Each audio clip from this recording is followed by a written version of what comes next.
Hello everyone and welcome back to Zoo Crafting! I am Zookeeper Seri and we are standing here in my garden in Zudasia Zoo with the beautiful cherries blooming overhead and my herb garden basically abandoned and overgrown and some very happy slugs, which I will be telling you guys about in just a second. Oh, but give me a second.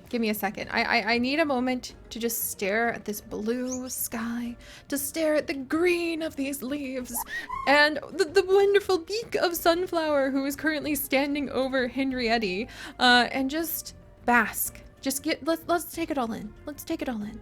The beauty of our land.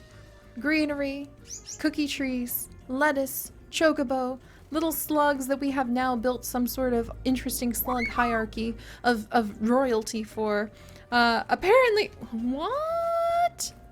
No, little mystery bug! This is doom! Oh, he's trying to make a run for it.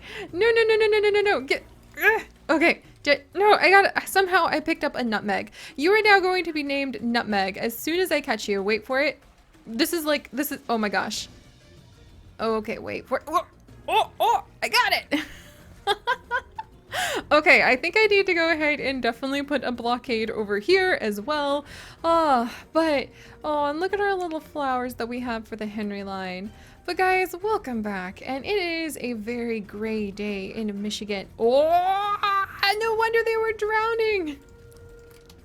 No wonder they were drowning. We're gonna name you Daredevil. Oh my gosh. Okay, I've got to go ahead and fix this for sure. I wonder if I take this off and just put it like right there. I love earning that achievement pretty every time too, because you're like, aw, thank you. But I found where they were disappearing to. Delightful. But I just wanted to say thank you guys so much for joining me today because it's such a great day in Michigan. And I was thinking, like, what could I do to just feel like I really could flourish, because I don't want to look at the gray sky and think about having a seasonal affective disorder and give up. I want to be able to take charge of every day and make it delightful. Do you like that, delightful? I used your name. And I remembered, oh yeah, you're learning how to go back home in zoo crafting and just be there and be happy and yourself. And I know the last little bit we've had some more sort of like interesting story events, but those are always interwoven with the daily life of this humble zookeeper, who yes, has kind of been, I've been a garden hermit. I'm going to accept it. I have been a garden hermit. I don't know how many more days I will be a garden hermit. I try to simply follow my heart on these things, but we will see when we will leave the garden shortly. However, it's gonna have to be after I keep all of these poor little bugs safe. Oh my gosh. At least we have a couple names for a couple of them now. Also, apologies if Chickenberry is extremely loud today. She is feeling her oomphness, but I'm glad that she's happy. I'm trying to look at it in a positive light that way. Also, these oak hedges, well, I do always need so many of them. Just, it's kind of weird to think about like stuffing so many oak hedges up into a corner, but that's okay. All right, and let's actually name a couple of the slugs and snails now that we know one is going to be Nutmeg, because we found it climbing a nutmeg tree. And the other one is actually going to be named Daredevil, which I like. Wait, did I spell that wrong? Oh, good, I spelled it right. Oh, all right. And then we can put the rest of the name tags away. But all right, give me just a second. And actually give me a second to have just a quick sip of my tea as we admire the garden. Like I said, it's an early gray day here in Michigan. And I just thought, let's be in Zudasia. Let's come home. Oh, mushroom. Aw, and now I like pulled up my tea leaves. Why am I poisoned? What happened? Do I have poison tea? Is this the wrong kind of leaf juice? Oh boy, that's gonna, oh, it's this plant. The Alpina columbine. That may be a little deadly. I'm not gonna lie, guys. That may be a little bit of a bad idea to have a toxic flower right next to where I harvest all of my tea. I'm sure that won't go badly. I'm sure that won't go badly whatsoever. But all right, let's go ahead and put the tea leaves away, the little nutmeg away. Oh, and I have a little egg that we can put away. And then let's come up. I walked through another deadly plant. Don't eat them, Seri, and I'm sure I will be fine. And ta-da! Little Nutmeg! Little Nutmeg, where'd your name tag go?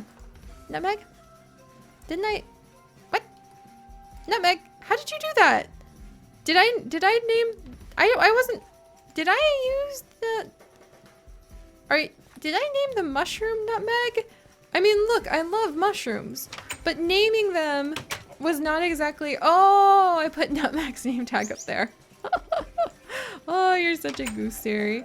Like I said, it's really early in the morning, so let us have a little bit of the ambiance of the garden while I have a sip of my kombucha to wake up. Yes, Strawberry, thank you for your contribution. Much better. But alright, so let's go ahead and name these two little ones and maybe put them over here because I have some amazing new additions to the garden to show you. Like I said, I've been a garden hermit lately, but the results have been fantastic.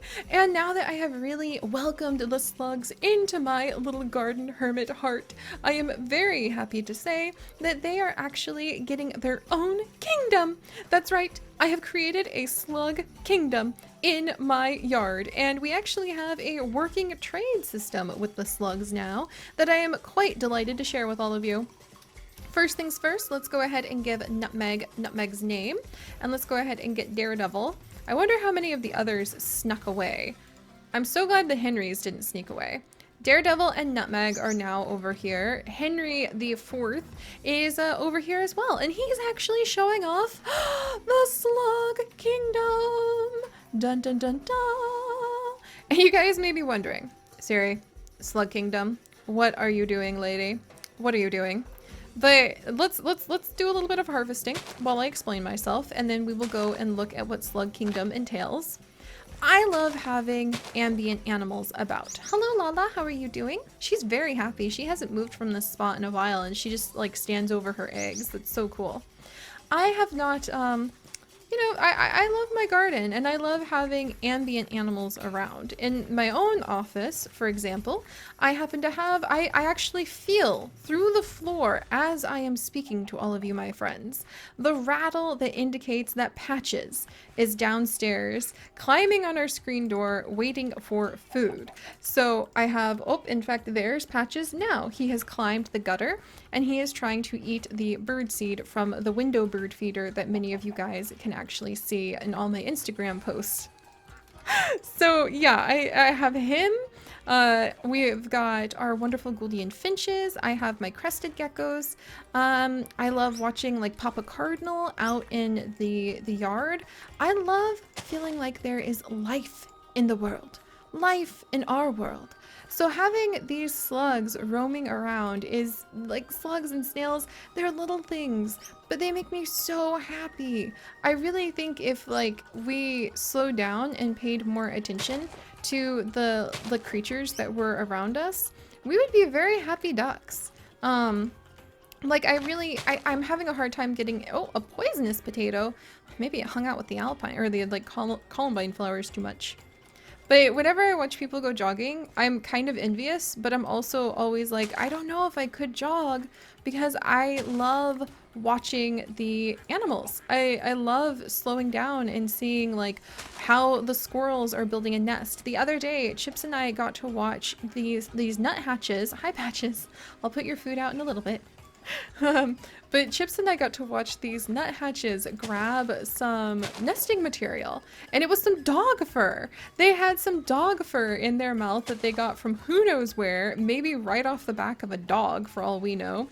But they had dog fur in their mouth, and they were holding the dog fur in a very specific way and rubbing it against a tree. I think the male was like rubbing the dog fur against a tree, and he was kind of chuckling and talking quietly to himself, and the female nuthatch was watching him. And then whenever he noticed he got her attention, he would take the dog fur and he would pretend to put it into a tree cavity, which is a hole in a tree. So he would go up to this hole in the tree and he would pretend to put the fur in there and then pull it back out and then look and see if she noticed. Like, hey, this is some nice dog fur, don't you think? And we could make a nest out of this, don't you think? And then he would pull it back out because he wanted to use it to get her attention. which was so cute. And everybody was running and jogging past this.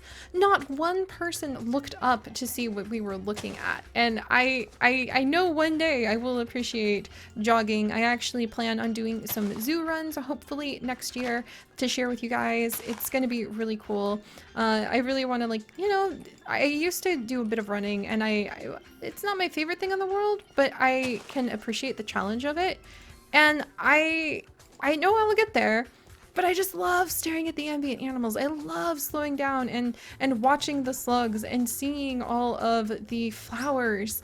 And when you're just focused on, like, running, I feel like sometimes you can miss those things. But of course, you're trying to do a different kind of task, which I can also appreciate. But anyway, all of that is to say that I love paying attention to the little details of the world.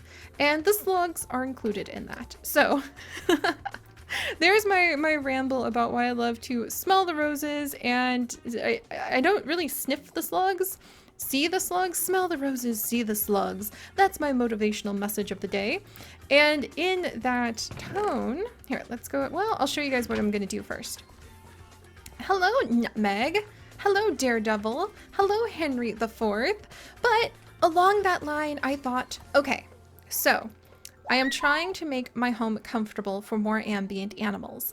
I want to have a squirrel that we'll have from the rescue center, the Walnut Rescue Center, come and live in my yard. And I want to be able to have ambient animals all over the place in the zoo. So I might start making little contained areas that we can have more slugs or squirrels or tortoises and other animals hang out. I think that'd be amazing because a lot of animals have familiar territories, right?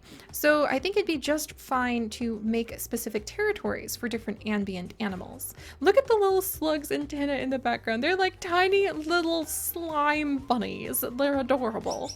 They're so adorable. Maybe that's why they call some sea slugs the sea rabbit, because they're ridiculously cute. Anyway, I want to make my home comfortable for the slugs. I've had to accept that perhaps fate will simply intervene, and at times we will have some who are simply too risky, and they shall wander into dangerous zones and be nevermore. However, I could at least build them a tiny little society that we could hopefully learn from each other on. So, through extremely sophisticated science, dealing with the labyrinth chickens that I have in my basement, we have managed to communicate in the most basic of ways with Henry IV and his bride, Henrietta. And we really hope, Henriette, there we are, and Henry. We really hope that we will be able to provide a wonderful place for the slugs and snails of our yard. And to do that, we now have this little spot. Look at how cute it is. Oh my gosh, it's filled with all sorts of delightful little soil bits. It's got a whole bunch of mushroom types. It has a whole bunch of ground gardens in here, ivy. This is a very moist, dark, leafy habitat that hopefully Henry and Daredevil and Nutmeg and Small Potato and Totally Small Potato, Daisy, Delightful, Henriette, whoever else happens to join our wonderful little garden society, hopefully they will all enjoy. And the idea behind this is that when we hatch new slugs and snails, we're going to take them over here. Whoops! And I'm going to show you that in just a second. But we're going to take them over here because in real life, slugs actually risk drying out. I think it's called like desiccating, is when you become just completely dry. All of the moisture leaves your body. And slugs are made up of moisture. That's their mucus. That protective mucus layer that they put around them is really vital to keep them alive, because if they have a lot of the moisture leave their body, they're going to turn into dried little slug raisins and die. Not cool. So that's why you'll often find slugs hiding under leaf litter. That's why it's very important, among many other reasons like butterflies and other insects too, to leave some leaf litter in your yard and not get rid of like all of the leaf litter, because those animals need it to survive. The slugs will be under leaf litter, they'll be under logs, they'll be under rocks, places where it's a little bit moist and they can not have to rely on, you know, the fierce sun drying them out and ending their lives too soon. It's kind of like, think of the leaves as like a really refreshing tent that you could be inside of in the desert so that you too do not become desiccated and dry out. So when we hatch new slugs and snails, what we're going to do is open this up and we're going to toss the eggs in there and let them kind of stay in the little nursery until they crawl out and then start, you know, roaming the yard. And yes, I understand in real life, having slugs and snails is actually very damaging to your garden. They would destroy pretty much everything. Snails are pretty much only helpful from like a human point of view. They're helpful to themselves because, hey, they're trying to live. But from a human point of view, the little snails like Nutmeg. Is this Nutmeg? No, this is another mystery bug. This one's very shy. I'm gonna name it Peekaboo. That's such a perfect name. Oh my gosh, I gotta name this little one Peekaboo. This is so exciting. I am so happy. It seems silly, but boo. There we go. No, it's, there we go. Peek-a-boo. Oh, what a cute name. Oh, that's so exciting. But there we go. Gosh, I feel like I'm finally getting back into just being myself in zoo crafting too. It's just about being in my own home and going at my own pace. And today I'm naming slugs and snails. But for instance, Peekaboo might really be useful in an aquatic garden if she was the right kind of aquatic snail. However, for the most part, slugs and snails are not very helpful for us unless we are trying to attract things like hedgehogs or other slug and snail eaters into our yard, but they are their own organisms and thus they are going to try to survive in their own way, and I try to respect that about them. Another mystery bug! Oh my gosh, this one's hiding in the lettuce. What should I call you? Leaf lettuce, blossom, emerald. You have such a beautiful shell. Oh my gosh, I love, oh, I thought one of the bugs died. That startled me. I love the green shells too. All right, let's see. What should I name you, little friend? Spinach pea. Oh, let's go with little, oh no, I don't have enough enchantment. Okay, I'm gonna have to hold off on naming more slugs for just a second. Anyway, I need to tell you guys about the slug kingdom. So yes. In real life, I understand you would be a little distressed to find your garden full of slugs. But thankfully, this is Zudasia, and we are able to, we're able to somehow make use of our wonderful slugs in our yard through some complicated communication, mostly done through the exchange of pheromone scents that our scientists from the labyrinth were able to do. We have Slug Kingdom. We have provided a safe place and a safe yard for the slugs and snails to be, and in exchange, dun dun dun dun, they will provide us with the bounty that only they are able to find. Yes, a restorative sip of tea because I'm so excited about this. So basically, I love having the ambient animals, and I want to really show that having them around and kind of respecting that they're there with you can be a really positive relationship. So what we are going to do is we are going to be working with our slugs, and we are going to be able to get different items from the Slug Kingdom now. Under the dying leaves that they like to stay moist and hidden away in, we will be able to trade some items to them by providing them with a lot of compost, which is often made up of like old fruits and vegetables that you wouldn't eat anymore, but they will happily break down that energy and restore that energy to the world, which is A+ slugs. They're kind of like mobile mushrooms that way. And you guys know how much I love mushrooms and how important decomposers are to the world. Well, if we bring them compost, then they will bring us, yeah, hopefully more tea so that my voice doesn't go. Sorry guys, spring allergies. Huzzah, spring! But if we bring them compost made from all sorts of old vegetables, you know, plant matter that we're not going to be using, fruit that we're not going to be using, then they will actually give us amylite shards that they might happen to find while they are digging around in the dirt. They also might find pottery shards from digging around in the dirt. When they pass on, and if no one happens to need the shell, we'll get some empty shells from them. I can't remember what we can actually use an empty shell for, so that's going to be interesting to see. Maybe it's just decorative, but it would be kind of pretty to kind of decorate with shells all over the place. And of course, amylite shells. If we bring them an entire stack, a mountain to them, an entire mountain range of compost. I can only imagine what it would look like if you dumped 64 things of compost in front of some slugs and snails. It really would be like you just built an entire mountain range in front of them. And then also, because the Henry line is a proud line of orange slugs, they do have a little bit of a habit for carrot seeds. So if I bring them the carrot seeds that I really haven't made use of just yet, they will actually give us some zookeeper experience because it's a way of taking care of our yard. It's a way of trying to kind of be in harmony with our land. That way we'll be able to use the zookeeper experience either to get money, or we'll be able to use it to like get special perks around the zoo, like maybe some statues. It'd be kind of weird to have a slug statue, but kind of cool as well. I'm gonna have to think about that. Maybe we'll put a tiny little slug statue or like a little slug trophy. What if we could start using the zookeeper experience to get trophies for the different animals that we help or special events? That would be so cool. And then we can also bring them fresh lettuce if we would like to get some very rare, lovely orange items from them, such as the woolly gompus, the sulfur shelf, which you guys know I really love because it's an epitite, and so is Cuthbert's dendrobium, which is another epitite that I completely butchered the name of, but it is a beautiful plant that grows on the side of trees. You guys know how cool I think that is. It's plants on top of plants. Of course I love it. But we can get these from them in exchange for the lettuce that we grow.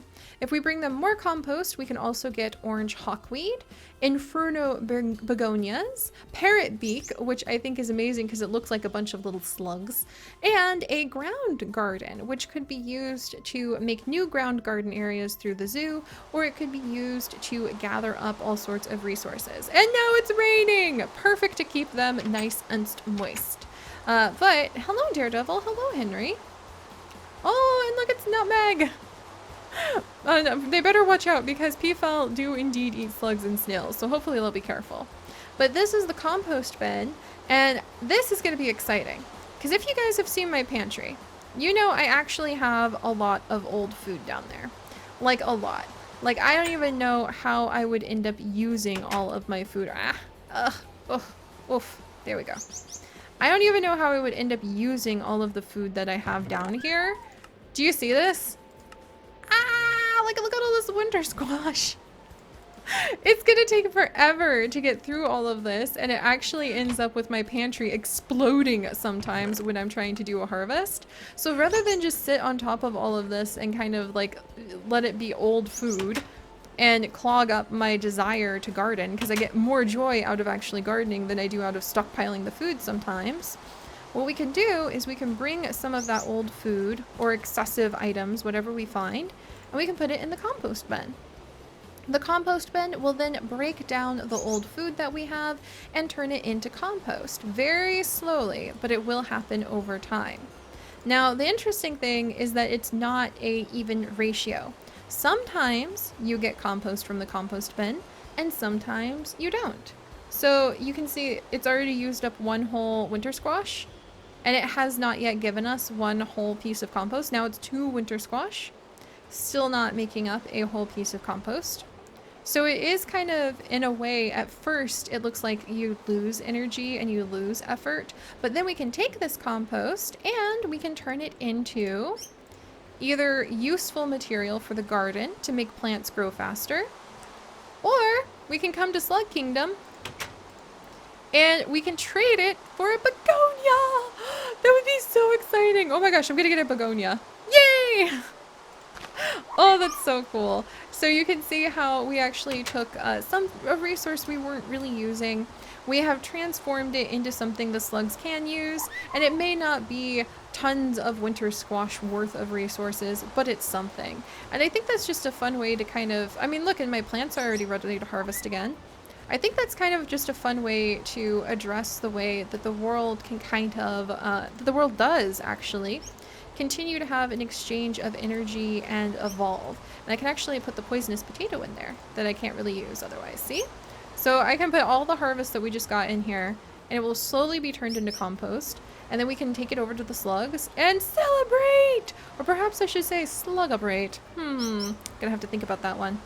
But alright, so there we go, guys, and now it is once again raining, so I'm going to dash inside and try to stay warm. I think I want to make some more chocolate cake because I know I haven't gotten around to all the tasks that Matthew and Jim and our new research assistant really want done. So I wanted to give them something to do. And maybe eating more chocolate cake is a good way to buy time so that I can do a little bit more of my hermit gardening. But thank you guys so much for joining me. I really am feeling like I am beginning to come home to zoo crafting, so expect a lot more personal stories to start appearing and for me to just kind of follow the pace of my own heart. But thankfully, I know my heart is aligned like a little compass to the plants and the joy and the beauty of the natural world. So we'll definitely be having lots of that too. But alright, I'll see you guys next time. Everybody, stay curious! Bye guys!